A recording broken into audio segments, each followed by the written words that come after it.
Assalamualaikum warahmatullahi wabarakatuh. Apa kabar semuanya? Berjumpa lagi dengan channel kita, tentunya di berkreativitas tanaman dan perkebunan di situs Alza MF.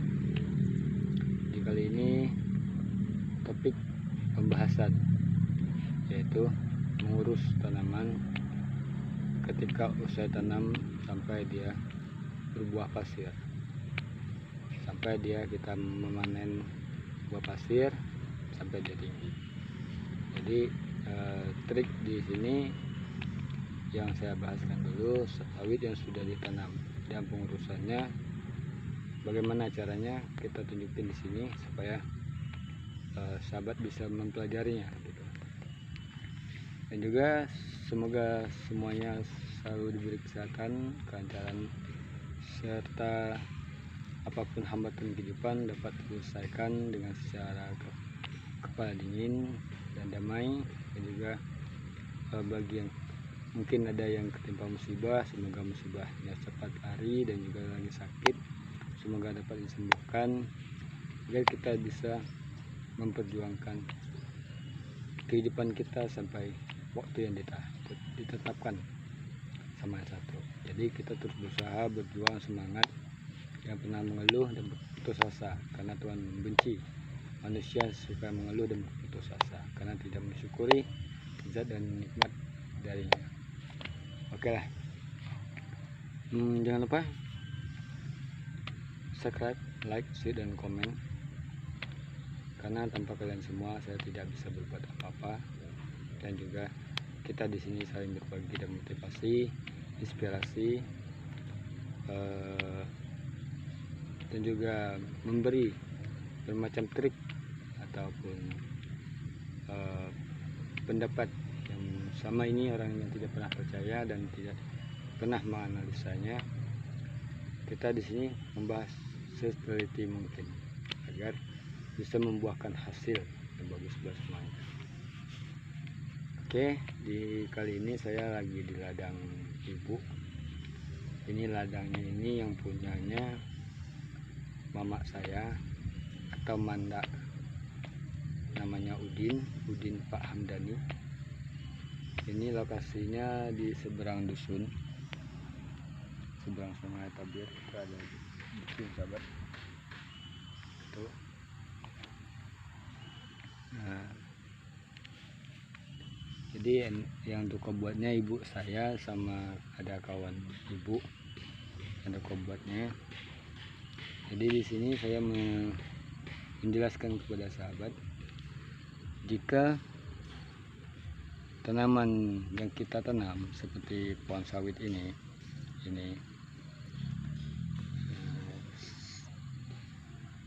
lebih diutamakan harus kita sisipkan dengan tanaman yang lain agar bukannya takut mubazir gitu, manfaatkan untuk tanaman yang lain. Karena di segi setelah sumber kemasukan kita mencari rezeki di tempat lain, tentu ada juga yang kita petik hasil yang menantikan kita gitu.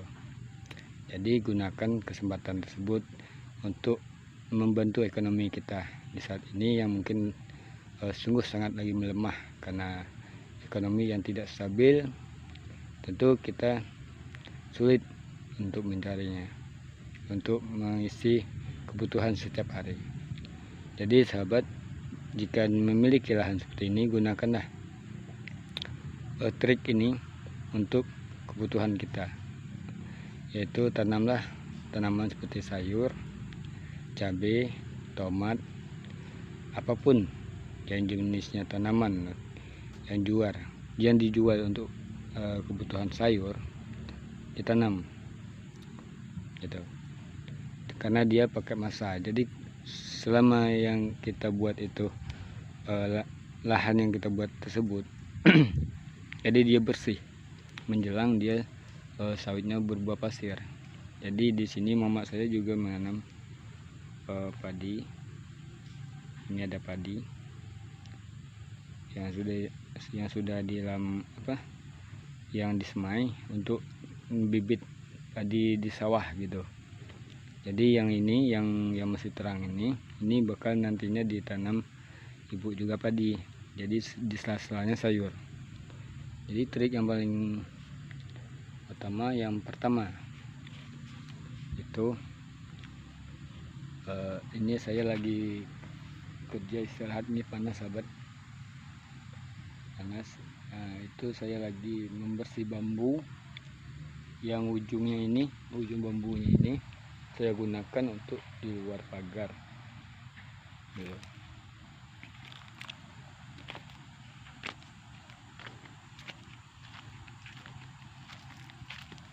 Jadi seperti ini cara pola saya untuk membersih tanaman, merawat tanaman. Nah, ini bambu yang saya buat pagar ini, itu jangan bagian dalam sahabat. Ini lantaran kayunya susah, ini kayu pohon karet yang dikasih pancangnya atau dideretkan sampai ke ujung. Itu yang di pagar itu untuk bagian luar gitu. Ini ada kawat. Nah, kawat itu ada 2 lintang kawat yang dipasang sekeliling pagar. Ini sahabat bibitnya.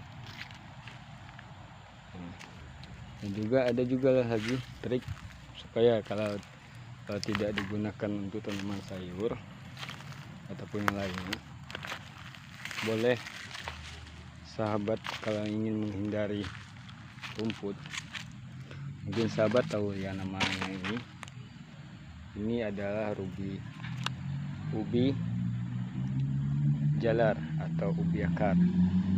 Ini bahasa di sini ubi layang-layang, daunnya seperti ini. Tanamkan sebanyak mungkin, kalau bentuk lahan seperti ini selebar ini, hampir 1 hektar. Tanamkan sebanyak mungkin supaya dia cepat jalar gitu, cepat penuh, jadi rumput nggak bisa hidup. Nah, jadi gitu sahabat. Jadi untuk menghindarin rumput, jadi yang pertama kali itu satu disemprot pakai racun kontak, yang kedua diterbas seperti ini. Kalau dia terang seperti ini, sawitnya subur. Nah, gitu. Jadi ada juga sahabat yang paling dominan jika pengen sawit itu cepat besar. Kalau dari saya sih, cara penanaman di awal itu seperti ini.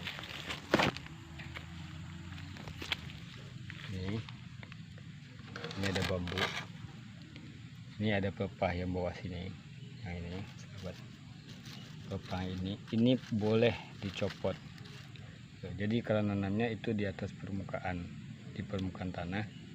Dan juga kalau menurut saya yang paling bagus itu nanam dari jam 1:30 zuhur sampai jam 5:30 atau jam 5, karena jam 1 jam menjelang jam 6 maghrib itu kita masuki untuk istirahat waktu maghrib gitu.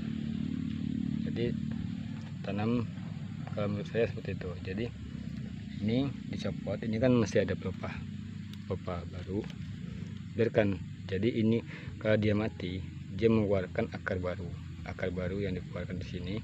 Tentu ini pelepah ini akan membuka seperti yang ini yang saya tarik ini, dia akan membuka, jadi umbinya makin tambah besar, dia tambah naik pucuknya gitu. Jadi dia bersih. Dan juga di saat kalau sahabat tidak mau untuk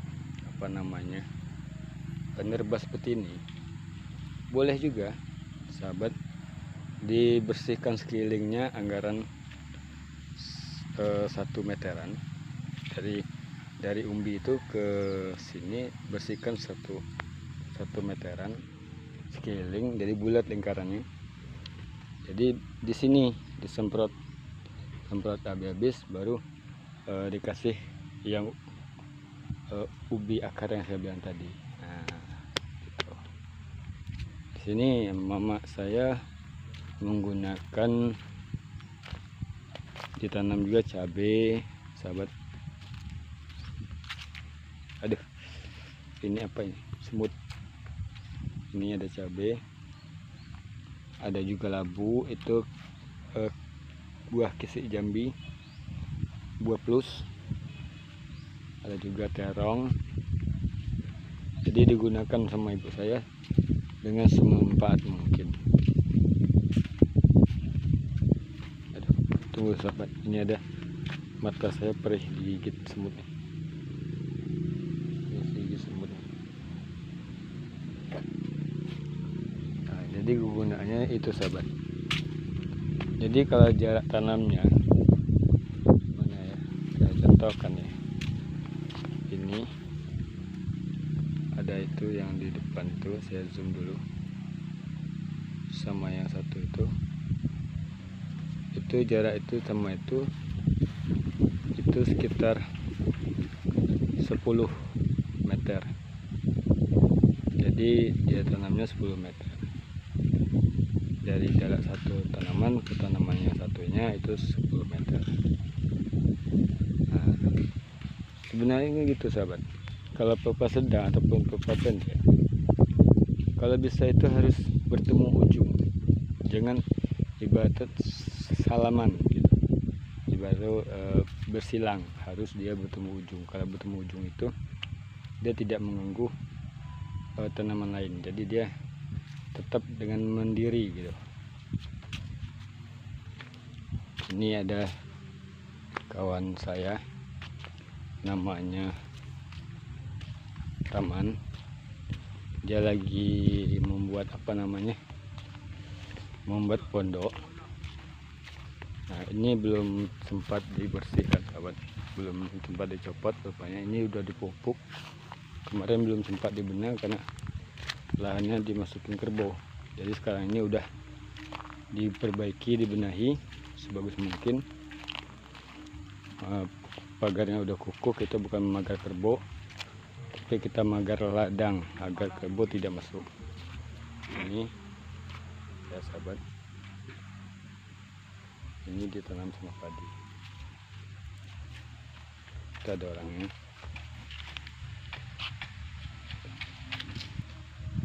Itu sahabat, jaraknya gitu 10-10. Oke. Jadi kita sahabat gunakan semanfaat mungkin. Jadi jika Anda membuka lahan, jadi jangan Anda sia-siakan. Jadi boleh juga di pinggirnya ini, di dekat pagar itu, tanamkan tanaman pinang. Tapi tanaman pinangnya harus bibit dari tanaman yang udah umuran 10 tahun ke atas, baru bisa untuk dijadikan bibit. Jangan tanaman pinang muda baru usia 10 tahun ke bawah, jangan. Jadi gunakan tanaman pinang itu 10 tahun ke atas. Cari tanaman yang berbuah, yang rajin berbuah tanpa dipupuk, dia berbuah bagus. Jadi perlu sahabat ketahui, pinang itu dia tidak mudah rusak. Ini, nah, sahabat tanamkan seperti ini, buah pinang ini untuk di dekat pagar. Jadi bisa untuk nantinya kalau dia besar jadi pagar gitu, jadi untuk pembatas gitu. Jadi untuk pembatas punya kita sama punya orang, jadi kita tahu batasnya. Jadi tanamkan, suangkan tanaman pinang. Jadi bisa di sela sawit itu bisa dipakai, atur jaraknya gitu. Kalau 10 itu dapat, anggaplah tanam 2 batang jaraknya. Jadi dia tidak pengaruh sahabat. Dia karena apa?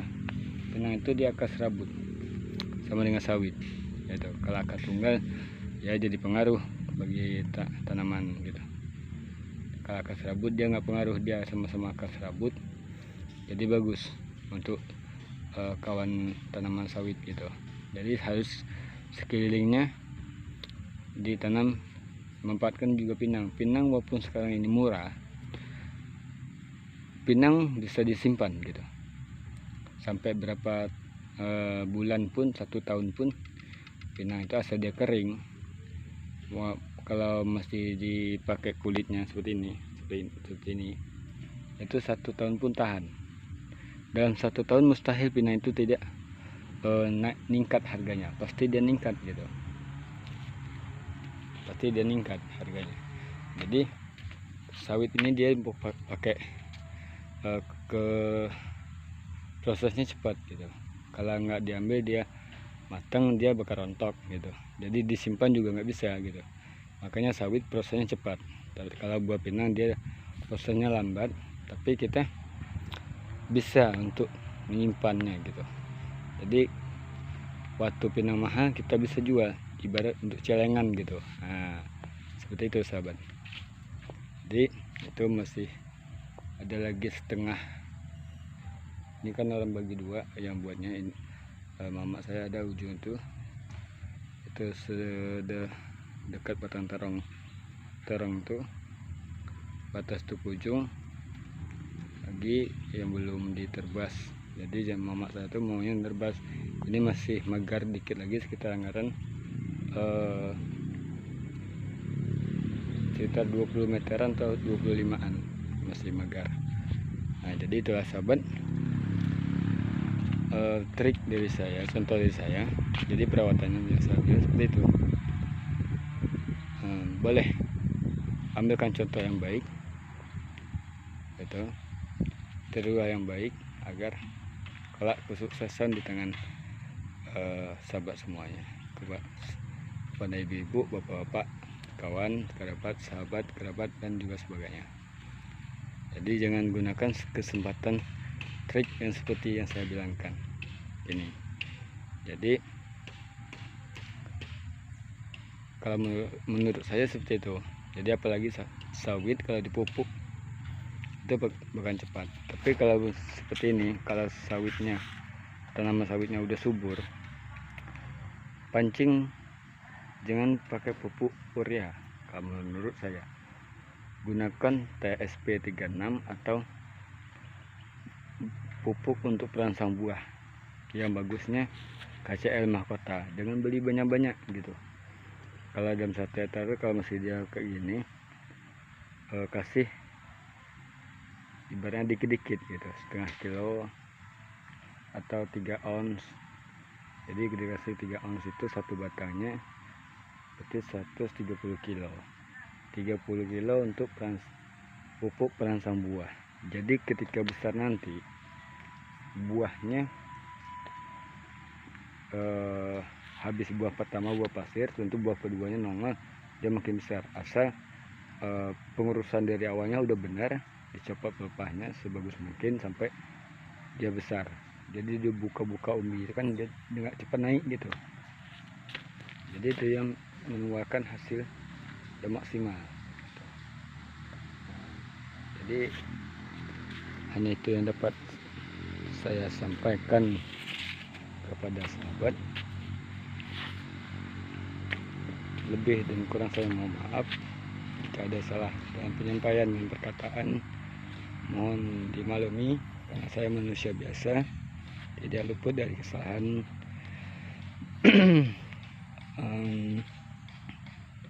Dan perbuatan ya saya selalu untuk mencoba untuk menghindarkannya.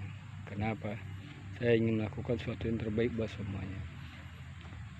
Jadi ini contohnya buat sahabat. Sebenarnya videonya tidak ada apa-apanya, tapi ambilkanlah hikmahnya dan arti dari makna suatu rekaman ini agar bisa memberi contoh buat kita semua. Oke lah. Jadi kita lanjut ke video selanjutnya tentang pembahasan yang lain. Jadi ikutin terus konten kita, channel kita, perkembangan kita, dan berita dari saya, informasi dari saya. saya akhiri ucapan buat semuanya. Jangan lupa subscribe ya, like, share, dan komen. Semoga semuanya selalu sehat saja dan rezeki dipermudah, aktivitas selalu lancar. Amin. Assalamualaikum warahmatullahi wabarakatuh.